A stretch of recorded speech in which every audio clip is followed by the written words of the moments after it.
Hello, and welcome to another fully live Q&A episode of Hacking with Friends. My name is Cody Kinsey. I am a security researcher at Varonis, and today we have my good friend Alex Lynn on to answer hacking-related questions. Alex, thanks for joining us again today. Of course. So you might also know Alex from his role on the Hack5 show, and thanks to Hack5, we're also going to be giving another Hack5 gift card out today. So if you left a question either on my Twitter or on our YouTube channel, then you had been entered in for a chance to win, and we picked our favorite question. So somebody today is going to be winning a $100 Hack5 gift card. If you want to enter to win another Hack5 gift card, just make sure that you comment on the YouTube video that is the next week's Q&A video. I will tweet it out, and if we pick your question, then you too will win a $100 Hack5 gift card. And I think last week our winner purchased a Bash Bunny. Ooh. Yeah, so if you want to get some awesome Hack5 gear, then just come up with some good questions. And we had some great questions this week, so we're going to go ahead and get started. But a big shout out and thank you to Hack5 for sponsoring the stream with a gift card for one of our lucky viewers. So awesome. Also, thank you to Sam for making sure that this is a good place for everyone who's asking questions. We appreciate you moderating and being here. So, all right, let's go over to my screen. You can see I tweeted about this earlier this week, and we got several really good questions. So the first one is from Zuber, and this is, what do you think the small websites that are vulnerable to many different attacks? So I was browsing the internet last week and ended somewhere on a random website, and I was like, why not test it again? Some common web attacks. The only thing I knew was SQL, so, oh, it's a two-parter. All right, stand by. I search up common SQL Inc. and try the first one, and I got admin right. Wait, I am not a hacker nor a bug bounty. What do you recommend to do? It's a pretty small site, by the way. Only 400 plus data use. Okay. Can you fly a drone over Area 51? You've got so many questions, Zuber. Come on, just one more. Okay, all right. We'll keep going. I have an idea where I can host a website on dark web, so Whoa. it is illegal to sell normal products Sure, there. buddy. For example, such as gaming consoles, etc., because normal products that you'll find any other store that are not legal. Thanks. What? All right, so we've got three separate questions here. Zuber really going for it, and I have to say, some of these are quite good. So first is, what do you do if you are learning about SQL injections or something? You've got a tool you know about, and the website that you just happen to target is actually vulnerable. Like, especially if it's like a small website that maybe doesn't, like a middle school website or something like that. Like, what would you think you would do? I think it would still be worth the effort to disclose it to the owners of the website, even not expecting something like a bug bounty or a reward in turn, but it's just good to keep people wary of privacy implications of hosting a website, something like that. So someone who is looking to do something malicious doesn't actually have the ability to exploit it in case it ever comes to that. Right, and there's another issue here, and that's legality. So in the event that you are doing some volunteer pen testing, some might say, some involuntary backups of another company, and you are not a pen tester, you are not a hacker, you do not have permission, what happens when you find something, but the methods that you use to get there could possibly not be legal? So let me just define this. Like, if you find out that a website has admin or basic credentials to get admin rights, and you type in those credentials and then you log in as admin, technically that's unauthorized access to a computer network. Because there was a password there, even though it was a dumb password, somebody still made an attempt to lock you out. And because you circumvented it, that means that if you were to get aggressive with the company, telling them like, hey, you have to fix this and pay me or whatever, otherwise all this bad stuff will happen, what you did in the first place might not actually be legal. So Alex is right that there is kind of a responsibility for trying to disclose this to them to let them have the best possible chance of fixing this problem. But the problem here is if you go about it the wrong way, because you are not a professional, because you are not a bug bounty person, you probably don't have much experience in doing responsible disclosure. And that's where a lot of people who are talented with computers, but maybe not so good with people, or maybe communicating sometimes, get into a lot of trouble. And I can give you some examples of people who have gone out, found a vulnerability in a small website or small business and been like, hey, this is a problem, you gotta fix it. If you wanna pay me, here's my PayPal. And I then, have a good personal example if you want to hear it later. Sure. Well, I mean, is it going to get you in trouble? No, but I did get in a little bit of trouble for it. So at my school, one of the portals we had to sign into to view our grades was locally hosted on a server like within our local domain and stuff like that. And it was over HTTP, so anyone could basically just sniff any login credentials that people were using to log into this grade portal over the local Wi-Fi. So I talked to the IT department at our school about it. I was like, hey, your guys' site uses HTTP. It's like hosted locally. Basically anyone with like 5 minutes of experience after having watched like a YouTube video on how to sniff Wi-Fi packets can see like all these credentials that are flowing into this website. And then I even showed them, and then I ended up getting in like a huge ton of trouble for this because they're like, this kid's trying to hack our network. We have VPN set up. There's no way he can do this. This is like super illegal. And then, yeah, they ended up not fixing it for the 4 years I was at that school. But I got in trouble for that. And it was stupid. Yes. So so if you notice that there's a problem with a business or even something that you use, your school, like something that you have to use for work, oftentimes you will get this kind of reaction that Alex is talking about. And the issue here is, if you're trying to be the better person and make the world a better place, it's easy for people to misinterpret what you're doing. Now, were the people that Alex was reporting this to evil? No, they were just, not willing to be wrong. And they also didn't believe him. So those two things combined makes it easy for somebody to kind of assume the worst possible thing about somebody telling them they have a problem, especially when it's a non-money making problem. So business owners, like hearing about a potential issue that may or may not ever actually happen, are often not very enthusiastic about fixing it. So responsible disclosure is a very touchy subject.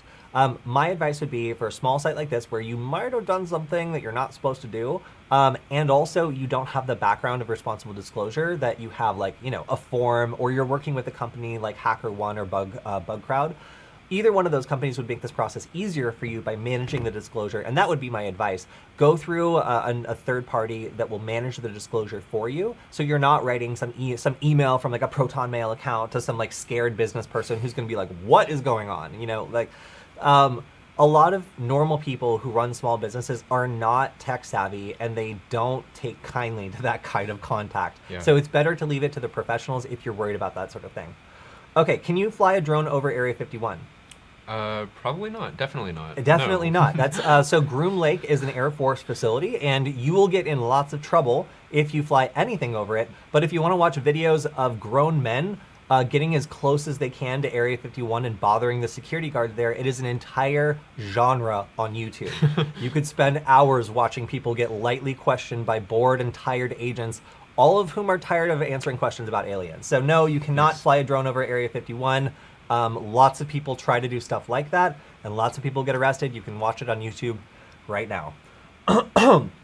Another question, can I pop up a sneaker store on the darknet, and is that illegal? Or really anything that just sells normal stuff. Is it okay to sell normal goods and services on the darknet? That's such a weird extent to go to sell normal stuff. I mean, you could, right? Like, it's Yeah. not that hard to pop up like a Tor site if you Right. really wanted to. So, Alex, is it illegal to sell normal goods and services on the darknet? No, I don't necessarily think Nope, so. it's No. not. So if you want to make an Etsy 2 on the darknet that's really slow, but everybody could access via Tor, then you can do that. But I think you'll find there's a pretty big barrier to entry on getting people to go to it. Yeah. So, I mean, by all means, because there's lots of normal websites that offer up a version of their website on Tor. Like, a lot of them are like news organizations or other places that want to be able to be accessible to human rights defenders. So, or people who might be in a regime that has really bad censorship. So, yeah, that's, yeah, all right. Maybe some North Koreans want to buy some sweet Adidas shoes or something. Who That's knows? what I'm saying. Maybe you'll find some customers somewhere that normally can't access your goods. But I would say, in general, there's no real reason to host a normal store on a darknet site, unless you're trying to get around a government that's trying to censor you. So if you can't sell shoes in your home country, then maybe that's a good idea. All right. Thank you very much, Zuber, for that densely compounded series of questions. Those were actually quite good. Okay, so let's talk about the next question, which is since frameworks like Beef exist, is it possible that Beef could be used to make a normal website, like a personal brand website, malicious? Could you also talk about how difficult it would be because it would need port forwarding and NAT? I'm very curious about this. Thank you. By Anon Moose. So first of all, Beef is a browser exploitation framework. I actually have it up right here. And what it is supposed to do is allow you to hook different browsers that happen to stumble upon this website that you've put up. So they're really into manipulating and changing things. So what you can do is basically use a browser, or rather a website, as kind of a man in the middle for just for personal testing. There's the Raspberry Pi is a pretty quick way to get started if you want to just deploy a site. For instance, if you just want to test out like a phishing page before actually hosting it on something or something like that. I actually did a video on Hack5 for how you can get started with self-hosting without all the complications of having to set up like port forwarding and stuff like that. So a pretty useful tool that I covered was called Dataplicity, which is basically just a super simple script you can install with one command that allows you to set up like a whole backend web server on a Raspberry Pi that exposes itself to the internet. So you can potentially use this for something like hosting a phishing page, running a remote VPS, stuff like that. And that's kind of like Nginx, right? Well, you can choose any web server you want to use. So I chose to go with Nginx because it's just one of my favorite web hosts. It's pretty fast, lightweight. But you can use Apache, LightTPD, a few other web servers that are out there. Yeah, so part of the question was about like, port forwarding and whatever else. So it's kind of cool that you can actually do all of this without needing to do port forwarding. Yeah. Because Alex, why would you not want to do port forwarding? Well, if you choose to go with the port forwarding route, that would allow people to directly access your home network and expose ports that are open on your home network, just wide open to the internet. And you obviously who's don't likely to want that. come around and find that? Probably you. Well, I mean me, but Shodan first, because that's what Shodan does. Yes. But spooky hackers could get into your stuff, and you really don't want that. But using a service like Dataplicity allows you to go through a third-party service, so it would forward like the website to Dataplicity's servers, and when people try to access that site, it would go through Dataplicity rather than directly to your home network. Yep. Cool. So Tekra also responded to that question very succinctly with, the answer is yes. And I'm going to have to agree. The answer to that question is yes. And thank you for Anonymous for that question. I haven't talked about beef in a while. It kind of makes me think maybe we should do something showing a little bit about browser exploitation. That'd be cool. Because like we've talked about, man in the middle for Wi-Fi, where from our point on the Wi-Fi, we're able to strip and change and modify what's being loaded on the users. They did have a revelation, and that was like, oh, when they say that something's secure, they don't mean like it's impenetrable. They just mean it's harder to get access to.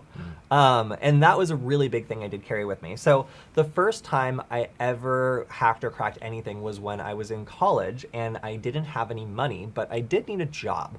And in order to do that, I needed Wi-Fi. Hey. So there was lots of Wi-Fi out there, and the school had a Wi-Fi network that was within range, and I could not access because I did not have the password. However, it was part of the university, and I should be able to get access to it. I just didn't know what the password was. So eventually, I was able to just sit there and listen for handshakes, and then I did my first run of cracking, which took, I think, 3 days and made my computer very hot, and then I got the password. And as soon as I got the password, I realized that if you go on the internet and you research how to do something, and you're able to find really good guides on it, and you're interested, there were free tools out there that you didn't have to pay for, that people had just written and put out there for anybody to use, and these tools were really effective. They were really interesting and really cool. And that's something that I never knew before. It really wasn't so much that I had a revelation that this was my path. It was, I didn't know that it was out there.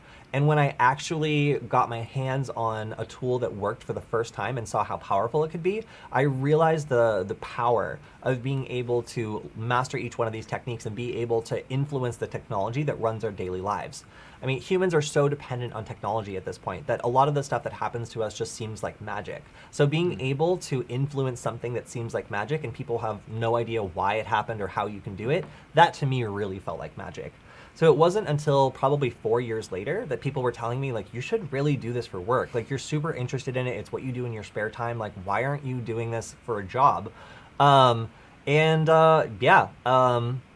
It just, it never really felt like something I could get paid to do until I started writing articles and found a job posting that was basically asking for me to do something that I felt like I could do. But I didn't consider myself to be like a hacker or like a cybersecurity person until well into my first cybersecurity job. I was just kind of a beginner who was super interested in learning everything I could get my hands on, and I managed to find a job where I could do that for quite some time before I had to jump in and call myself a professional. That's super awesome. Yeah, what about you, Alex? Same place, sort of, actually. So in 8th grade, I was starting to need to use the internet to like do stuff for school and things like that, and we never had internet growing up. So this was a little bit hard, of course, not being able to have Wi-Fi to do your homework, but being surrounded by a sea of Wi-Fi networks, it just felt very isolating. And I was like, I wish I had a Wi-Fi network of my own. So I invested in a Wi-Fi dongle, a Raspberry Pi, and that was my first like computer setup, running Linux on a Raspberry Pi. And I quickly taught myself how to hack Wi-Fi. So I would go to the library every weekend. I would teach myself like Linux tools, stuff like that. And then eventually, I was able to get access to like one of like the 3 WEP networks that were still around in my area. I have no clue why they were still using WEP at the time, but it was a stupid decision. And that was the first time I cracked into something. And it got me really intrigued about just like exploitation and stuff like that in general. Because it was cool to just like see how you can break something or make something work that it wasn't intended to do. So I've got, I just looked through the chat because we had so many questions this week. We've just been barely checking with the chat, but I should do that more because Brian mentioned that last month he asked how to get a job in InfoSec with little to no experience. Your suggestions landed me a position. Thanks to both of you for all your work teaching goons like us. Oh, well, that makes me really happy. If that's true, then that's absolutely amazing, and I'm really happy that some of the suggestions we gave made it a little bit easier to get into InfoSec. I mean, frankly, I got started in InfoSec with very little experience, and I was comfortable with being a beginner in my role. I think that's one of the things, if you can be comfortable being a beginner and not being great at everything, at least for a while, and not have that damage your self-esteem too much, when you're around some super smart people that know a lot more than you, I think you can really learn a lot and get in without needing a ton of education or experience, provided you're really motivated to learn and you know how to problem solve and find information. So very, very cool. There was another question that I wanted to answer, and now I've lost it. So perhaps, oh, here we go. Can you unblur censored cartoons? I want to answer this question because it's so confusing to me. Isn't there an AI to do that? Yes, there is. So the answer is actually yes. I do not know why you want to do this, but like, why were they censored in the first place? Are they dirty? But whatever. You live your life. I'm not here to judge you. I'm just here to tell you that, yes, the technology does exist to unblur things that were made by certain blur algorithms. I posted about some of them on Twitter before. And yeah, they're actually quite effective. So a lot of people who are using like the Gaussian blur are unhappy with the fact that you can reverse it very easily. So be careful what blur mechanisms you use. I highly recommend using just a black box instead. Like the CIA does it for a reason. It's very hard to get rid of the black box completely all over everything. So yeah, you can, absolutely. And because of that, you should not blur things like your ID or anything that you think is really, really important that you want to put out on the internet, but you want to make, censored. You can unfortunately reverse that very easily. So do not put out your ID card or your passport or anything else with like a Gaussian blur over critical details. There is an algorithm to reverse it. So yeah. That's nice. If you've done that, maybe go back and delete that picture, huh? Also, do not put disgusting comments in the chat, please. Yeah, no, please. Absolutely. Zam will go after you. Yep. Great. We have another question. Hey, Cody, are you planning on going to any conferences in person anytime soon?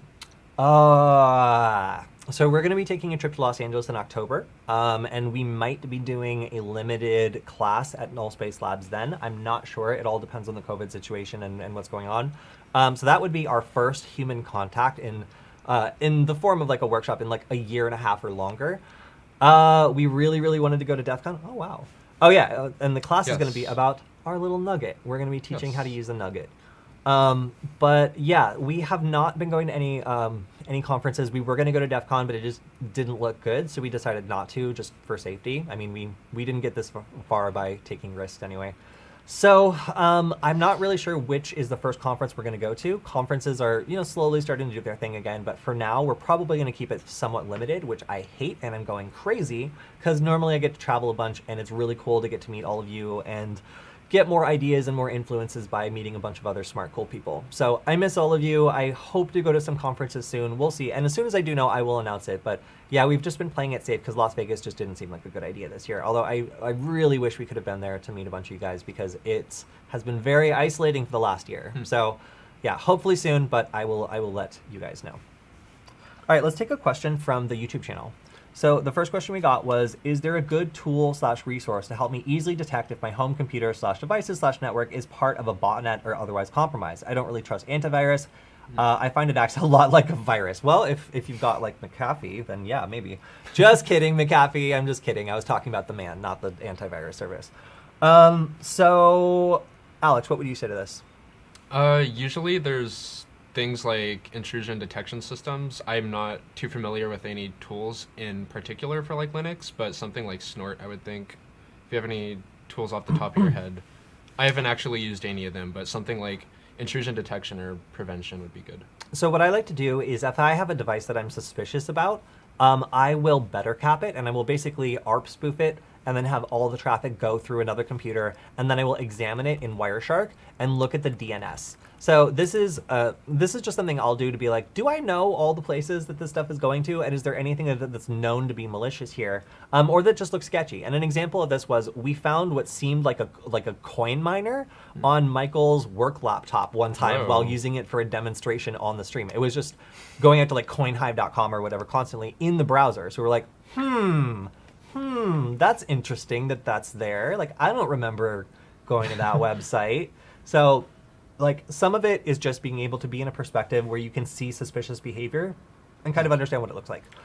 Some of it is also, like, on my computer, I will say this again, like, I really like Patrick Wardle's Objective-C.com tools. Like, he's a former NSA guy that was really good at breaking into macOS computers. He's now the author of many different privacy tools or security tools that basically use the heuristic behavior of malware or botnets or anything to catch them. So there's a couple of things that malware needs to do in order to survive. It needs to make itself persistent. It needs to phone home. It needs to establish a C2 server. There's a couple different ways you can catch it, and Patrick makes a bunch of tools that will allow you to do that, at least on a macOS device.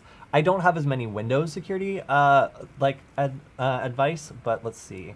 If we switch over to my screen, you can, while Cody's doing that, you can take a look at Snort. It's an open source network detection and prevention system that you can use to flag certain behavior on your internal network, to look out for things like basically anything that's being compromised or spooky things that are happening on your network. Cool. And then over on my screen, I have an array of Patrick's different tools. Some of these would be very helpful in finding out if your computer is infected. Lulu is something that is a network monitor. It'll pop up an alert whenever something new is. So if you see like Python 3 is attempting to connect to evil.domain, you're just like, no, like absolutely not, deny. Bash is attempting to connect to, is like, why is Bash running? No, deny. So like sometimes, like, I haven't gotten a pop-up like this, but I stay tuned to Patrick's blog post, and he shows like what his tools do when he runs a piece of malware on a macOS system. And usually you get a big fat alert that looks really suspicious and sketchy. So Lulu is my kind of first line of defense for checking to make sure a piece of installed whatever isn't running some sort of like Python or Bash or whatever, some suspicious process phoning home to some domain I've never heard of before. If that pops up, I know I have messed up and that torrent was not the right torrent to download. So we also have Do Not Disturb. This is for evil maid attack, so it just monitors when your computer's open to determine like if somebody has accessed it since the last time you left it. Knock Knock is designed to see persistently installed things. So it's not very good to infect someone's system if the second they power their system off, you lose all of your access. So most malware will establish itself persistently, and this is something that can look through. The Task Explorer looks at processes and tries and automatically compares them with the virus total query, so you'll be able to see if any of your tasks are malicious. Rekey looks for keyboards. So if somebody has put in like a keyboard tap or is monitoring your keystrokes, this will be able to tell you. So like, and then ransomware is one of my favorites. These are super cool. Right? Like Yeah, Patrick's such a cool guy. cool. And he also like sits down and talks to us for like literally hours sometimes at conferences when we like go up and like ask him questions. He's been on the podcast. He's just such a cool dude. So ransomware detects anytime too many files are being encrypted and lets you shut down the process if necessary. And then oversight is designed to address the fact that you don't know if someone's tapped into your computer and turned on the microphone because there's no little light that turns on. On macOS computers, there's an indicator light that turns on that's in the firmware in order to let you know that the camera's been activated. So it's, if someone turns on your camera, you can see that the light is on. The same is not true with the microphone, which is why it's a preferred method of hackers to turn on the microphone but not anything else, because the user gets no real notification. Yeah. This fixes that. That's cool. So lots of different ways that you can get started figuring out whether or not your device is infected. I would say Snort is a really good idea if you want to take a network style perspective. If you want to go device specific, especially if you have a Mac OS device, then I'm going to say Patrick Wardle's tools are still some of the best that I know of. I wish that they were just straight up like Linux alternatives to it, so I could recommend those as well, because are these for Mac only? They're for Mac only. Oh my god, that's right? so Yeah, bad. so that's what I'm saying. Like, because he focuses on like a niche platform for security researchers. Not a lot of people use Mac OS for security research. It's kind of incredible to see like all these tools out there for a platform that doesn't usually get a lot of love. I'm sure that there's like Linux equivalents to a lot of these, but the fact that they're all made by one person, like in one place for one platform, is pretty cool. Yeah. All right, so let's go to a next question from the channel, which is, can Apple be trusted to disclose a vulnerability after they announce that they would be hashing your images and comparing those to illegal images? I kind of feel like they're evil as Google these days. What phone would you guys recommend?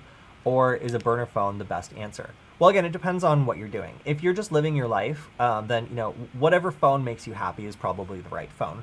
If you are an international like weapons dealer or something, then a burner phone probably is the best way to go. But there have been a lot of stings recently where people who are trying to buy like encrypted secret network phones that use their own protocol and whatever are actually just buying products directly from police officers.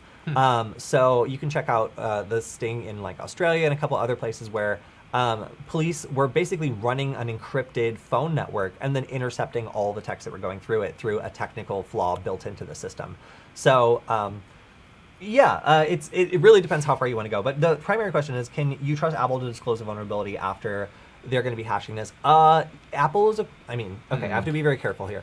Apple is a company that is subjected to the laws of the countries it operates in. And if any of those countries compel it to do something, its only alternative to legally complying is to shut down. I do not think that a company with so many people invested in it would shut down. So that presents a pretty sticky situation for individual users' privacy in the coming era, when there's tools that allow you to, maybe do things on a Mac OS computer, and they might receive a legal order telling them either to not fix it or to make some changes to an existing system to do something that nobody intended to do. Do I think that that's a real possibility because their stuff is so popular and there's so much pressure on them lately? Yeah, I do. So, it's important to know where the stuff on your phone is going and who has access to it. It's just something that not a lot of people think about, but that data being processed constantly is a huge source of information about you. So the more people who have access to that, or the more people who, can harvest that information and sell it, is usually a bad thing. So, I don't have a particular phone recommendation, but I will say that, I kind of trust platforms like Android personally more, that I can... they're not as proprietary. They're not as proprietary. Like, I can get into it a little bit more. It's designed to be more accessible to developers and users alike, and that to me makes me a little bit more comfortable that poking around in it, I can see what I need to see and know what's going on. Apple obfuscates stuff to like protect trade secrets, and because they think that some areas of their system are just not for users to go into, and that's a perspective that I don't think is necessarily great for security always, and it's not necessarily great for people who want to know what's going on in a device that they spent $1,000+ on. Just saying. All right. Let's take another YouTube question. Yeah. Sure. Would it make sense to have some kind of Andromeda hardware, but this time with 14 ESP modules, with the same functionality as Andromeda, but only with one USB port? In addition, perhaps with an SD card too, and not like the Wi-Fi Cactus, which consisted of 14 real USB devices. This would be called Supernova. Another idea could be a device like the Pineapple, but only with 3 ESP modules. Would something like this make sense? I'm having a hard time wrapping my head around this. I got it. Yeah, it's possible, and we do have enough Andromedas on hand to construct something like this. But if you want to pull up the Andromeda real quick, so people know what we're talking about. Yeah, so I was involved in creating the Wi-Fi deauthor Andromeda. Would you look at that? So if you switch over to my screen, actually the first result was our one. But this is also this is a project by Stefan and Stefan Kremser, aka Spacehune, and he and I collaborated to make something that was a long range deauthor. And kind of the idea for this is this. No, this is not it. Kind of the idea for this is an ESP8266 that can easily be connected to an antenna, which could be like a long-range antenna or something that is more directional, in order to get much, much superior range to anything that you could get from just a typical like on-chip ESP8266. And Alex, what's the problem with trying to mount a big antenna onto a little chip like this, even with something like the D1 Mini Pro, which actually has an adapter to do that? To actually get to use an external adapter on it, there's like a really tiny SMD resistor that you have to switch over between the internal antenna to an external one. Right. And that's just like a stupid barrier to entry for beginners who can't solder surface mount. Right. But so this addresses it in a very elegant way. It does. It does. So, oh, here we go. Yeah, so this has a USB plug, so you can plug it right into your computer, as opposed to, you know, the D1 Mini, for example, that has like this micro USB port you got to figure out how to use. It's also able to directly access this external antenna without needing to resolder this tiny, tiny, tiny, tiny 0 ohm resistor. So basically, the D1 Mini Pro has the ability to use this external antenna, but in order to do so, you have to switch the resistor like a switch almost over from the PCB antenna over to the external antenna. And this thing is the size of like a grain of rice, maybe like a grain of salt. Like it's very, very small. Yeah. It's super, super lame to have to move this thing. It's easy to make it fly off if you're using a heat gun. So Stefan and I set out to create something that was really simple to use and would allow you to just get right started. Now, another thing that's awesome about this is it runs the deauthor v3. So instead of using a screen like some of the previous versions have, this one is command line only and has lots of advanced attacks that Stefan and I collaborated on creating, such as the ability to use beacon packets to run certain types of attacks, and also the ability to do limited Wi-Fi phishing. So pretending to be a network and then popping up like a router page that says, hey, your router is updating, please put in the Wi-Fi password to continue. This is a really easy way of running an attack that otherwise would be kind of tricky. Yeah, so I just want to say this is probably one of my favorite like Wi-Fi hacking platforms at the moment. It comes in like the form factor of just like a USB dongle, but I can program it like in the Arduino IDE to run like a bunch of attacks, like tools I've written, like the ESP bug, if you want to monitor nearby devices, a whole bunch of stuff, and it's just like completely interfaceable and programmable and super easy to use. If you guys want to pick one up, you can also check it out on our store. I believe it was dropped in the chat. it should be. Yeah, redia.io/product/Andromeda deauthor. Yep, and if you're in Yeah, the pretty EU, then sweet. you can pick one up at spaceunion.store. It's the deauthor Andromeda. And as you can see, really, really cool thing. But the question was, Oh yeah. if you had something like this, But with could you 14. go ahead and just basically add more ESP modules and then make it so that you plug in and you have access to like all 14 channels of Wi-Fi, so you can simultaneously monitor them. So the Wi-Fi satellite is something where Stefan basically took 14 different ESP modules and connected them all together and had them all kind of running constantly. But they all needed to be, they were all basically kind of running independently. The issue here is managing them all. Like how do you, like what chip do you use to interface with 14 other chips via serial all Right. simultaneously and present the information in some sort of organized fashion? So the problem is like, also like how do you have 14 individual microcontrollers write to the same SD card all at the same time? Yeah. So the original approach here was, I want to monitor all 14 channels of Wi-Fi without skipping around. So why don't I just use 14 individual devices all monitoring constantly? This does work. However, it has to output it to something. So you need like a bunch of USB hubs or something, and then all those are like writing to your computer. Doable, but not elegant. If you had something that was able to interface with all these different serial chips and draw down the data, organize it, and then write it to an SD card, then yes, this would be possible. But the primary issue here with doing something like that would be having some sort of microcontroller that's organizing all the data, controlling all the other microcontrollers, and is able to easily do this in a scalable fashion. So because if you were in a very densely crowded area, you would be getting tons of information.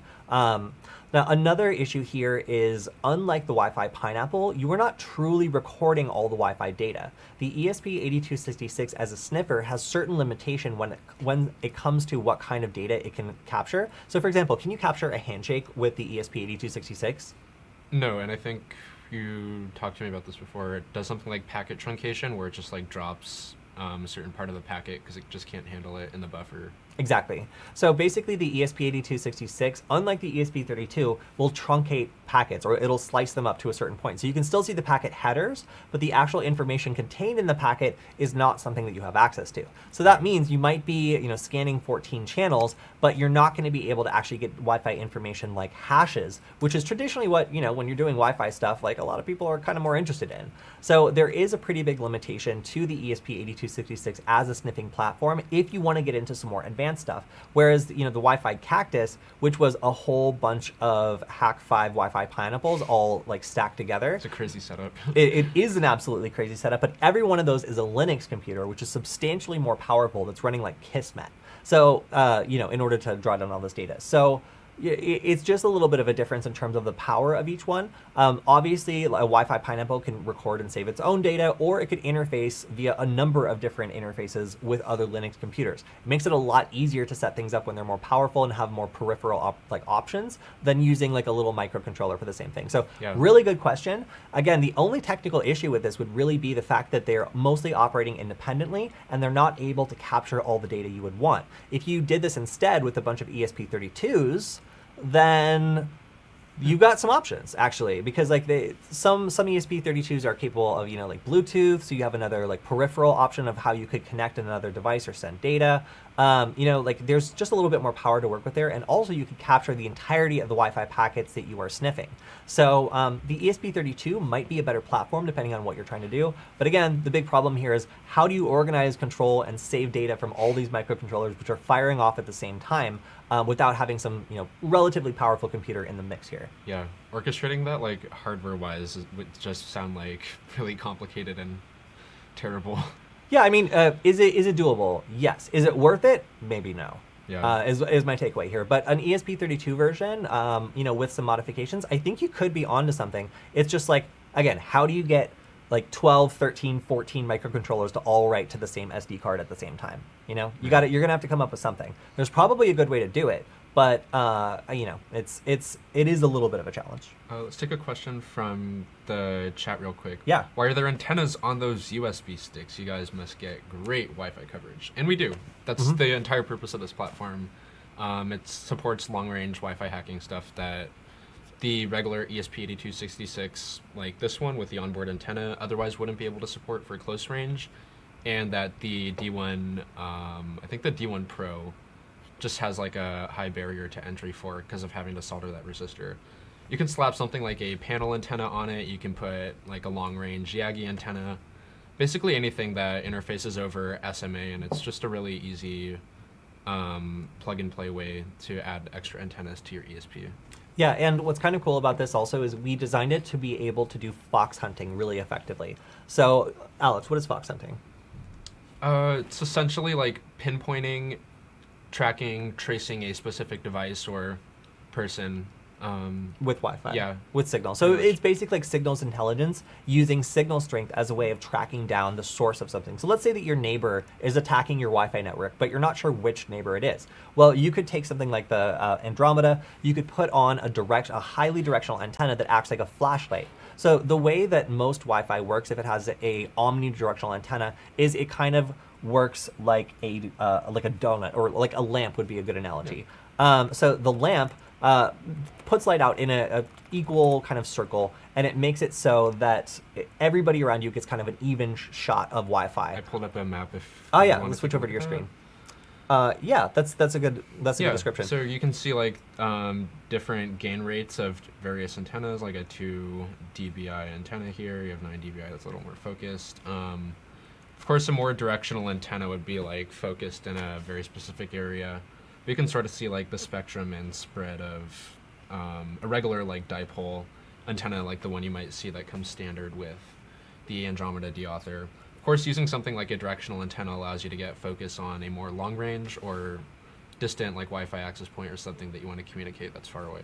Right. So if you are using a directional antenna, again, it's like a searchlight where you can, if I'm miming like I have a Yagi antenna in it too, but if you have this Yagi antenna and it's connected to the Andromeda, you can run a command which will select a specific device and you can wheel around with it and try to find the exact direction that the signal's coming from, because you'll get a big spike when you're pointing it directly at the source. You know, with an omnidirectional, you kind of have to play hot and cold. You just walk around and see when the signal gets stronger or weaker. But with a directional antenna, you don't need to do that. You can just sweep around slowly until you find the source of a signal spike, and you know, that's the neighbor that's deauthing my Wi-Fi. I'm gonna get that guy. So you know, there is a good amount of applications for this in terms of like making it directional. But yeah, I think it's I think it's a really cool thing. So one question from the chat is, do all the stickers have a meaning? On our laptops? Yeah. Yeah. So this one, I think, is an AT&T like hacker research group called the Paranoids or Lab Paranoids or like something like that. I have a Crypto Privacy Village sticker that Cody gave me. I wish I could visit in person. I think you got this at DEF CON. I did. Which sadly we had to miss out on this year. But it's a pretty sweet sticker, and I like the scarab and like this little, I think there's like some ciphertext or something on here that's pretty dope. It's one of my favorite stickers on here. This one is my personal brand sticker. You can't really see it, but it's my LindLab sticker. It has like a little 3D printer icon, circuitry, a terminal up here. Nginx, that's like a web server. We have this wonderful Space Hoon chicken sticker. I love this one. He looks pretty cute. He's like a little space chicken with a peg leg and pirate eye patch. This one is a swear. I actually got called out for having this one on camera, so I had to cover it up with a different sticker, as well as partially the Space Hoon sticker. We have Screen, which I believe is like a framework. I honestly just have it because it looks cool. No So I guess not every sticker has a meaning, but most of them do. Yeah, No Starch Press. They make great books about like how to get started with Linux tools, Wi-Fi hacking, Python, basically like all the tech nerd stuff that you would find interesting to read about. They have great resources and books for beginners. All right. Raspberry Pi. I got a couple highlights. Sticker. This one is just clown computing. That's it. That's the whole joke. Just clown computing. It's so a cloud stupid. with a clown nose on it. We got Debian, an operating system for which I use many variants, and of course we got Debian again. See that? Debian there, Debian there. This is from a project that I participated at C3, the Bill badge. Yeah, it came out super cool. Yeah, I was really excited to participate in this. This is our one of our brand stickers, so we make these and give them out for anybody who buys our hardware. You can get them on your store too, right? Yeah, we can get them in our store. And then over here, we have my favorite one, which in German just says, with Linux, this would not have happened. And that was given to me. Great. Yeah, I need one of those. And there's a very stern penguin looking at, like, glaring at you for using another operating system. So it's the most German hacker sticker I have, just like assertively, you know, letting people know that Linux is the best. So, you know, there's a couple other things that I really like. The women's cybersecurity. There's some other things on here that I like to rep because I've either been part of these groups, I've worked with them. So yeah, WSC is a really cool group, and I have BugCrowd and some other people that we've talked to that do really great services for the cybersecurity community. And then, of course, I have to give a shout out to the C3 Waffle Committee. This is a group of volunteers who make waffles at C3, and they do so excellently. Awesome. So yeah, the Waffle Brigade also gets a shout out here. But yeah, so most stickers have a meaning, and this just lets, if I sit down at like a coffee shop and there's some like, you know, like programming person sitting like across the room, they can quickly look up and be like, oh, is this some sort of front-end developer? And then as soon as they see the stickers on my computer, they're like, no, this guy's here to break computers. And they immediately don't talk to me. So it's kind of funny because like lots of people have stickers on their computers, but it's usually just like brands like Supreme or like whatever. So when you have someone who's, when you have someone who has like a bunch of stuff that's just like, I love breaking computers, I'm a danger, on the front of their laptop, it really like, it niches it down a little bit into like who's going to talk to you or think that you're worth talking to. But then again, something snarky. May contain hackers. Exactly, which is actually the name of an excellent camp in the Netherlands that we might go to someday. Oh, nice! I didn't know that. But yeah, so most of these stickers do have meanings, and it allows us to scare off normal programmers who think that we do the same job, which is cool. All right, so let's see. Cool. Yes, Sahil Patel. We will make a tutorial on fox hunting. We're actually planning on making like a directional antenna out of like a soup can. A soup can, yes. Yeah, and doing a proof of concept with how to use your soup to track people. Oh yeah. You can both feed yourself and track a guy over Wi-Fi. So here's a question from the chat. What do you guys think about hacking printers? Maybe finding some vulnerable printer over the internet using Shodan? Never heard anyone talking about this topic. So one of my friends, back when I worked at Nullbyte, made a tool called Pretty. And it was a kind of upgrade to Pret, which is a remote printer exploit framework. And what it would do is just send a bunch of payloads to any printers on the network, doing really whatever you want, but there were a couple main things you can do. So most printers, if they are directly exposed to the internet, will just accept prints. You can just print stuff, but there's actually some things that are more malicious than just printing that you can do. So one of them is you can destroy the printer remotely. So like you can, I've seen that attack. That's cool. Yeah, you can actually so the screens on printers actually have like a fairly limited number of writes they can do to them on a lot of different printers, and you can just run a cycle that basically burns out the screen, so you can no longer see anything that the printer's saying. So it's like beep, error, and you're like, okay, what? And now the screen's burned out, so you have no idea why it won't print. So it's possible to make a printer basically totally useless if it is exposed and vulnerable. And there's a couple different tools here that, I'll shout out. Pret being one of them, and Pretty being another one that I enjoyed using. Let me see if I can find it. But yeah, these were kind of famous because there was someone who used this, and he basically sent prints out to everybody on Shodan who had a vulnerable printer, warning them about this. So a lot of people were not too pleased to have their printer just print out a warning that it itself was vulnerable. But if you switch over to my screen, this is the printer exploitation framework and toolkit, sorry. And it's really cool. I thought that this was a really interesting dive into how these peripheral devices can be used either in an attack or how you can just be annoying. But because this kind of falls into the category of being like malicious or annoying, I haven't really covered it too much. Also, we don't have a vulnerable printer that I know of. Actually, that's not true. I think we just got a printer that is very old because our landlord accidentally took our recently bought printer and gave us one that was made in like 2008. So I actually might be able to show this off now. So if you guys want to see this, please let me know. Maybe we'll cover it because, this seems actually really interesting. Cool. Best development board from making USB over Ducky. I think he means to create your own USB over Ducky using a dev board. Yeah. Which we've done. We've covered a few different microcontrollers, like the Digispark, which comes in a form factor that's able to plug in over USB. If you want to pull up a picture of that while I talk about it. So it's basically just like a really small development board that comes in a USB form factor that you can just basically interface with directly over your USB, program it to inject keystrokes or stuff like that. It's a little bit sketchy because it uses the ATtiny 85. And it is extremely sketchy. Yeah, it does like a bunch of weird bitbang serial emulation stuff to pretend like it's a USB device. I think there's an upgraded version to it called like the CUM4 Beetle or something like that uses the Atmega 32U4 chipset. This is true. And I actually really like the Beetle. Our internet has been so slow lately. Okay, we can switch over my screen. It's now loaded exactly 1 of 12 images, but you can get the idea here. Here you go. It's this. Oh, there we go.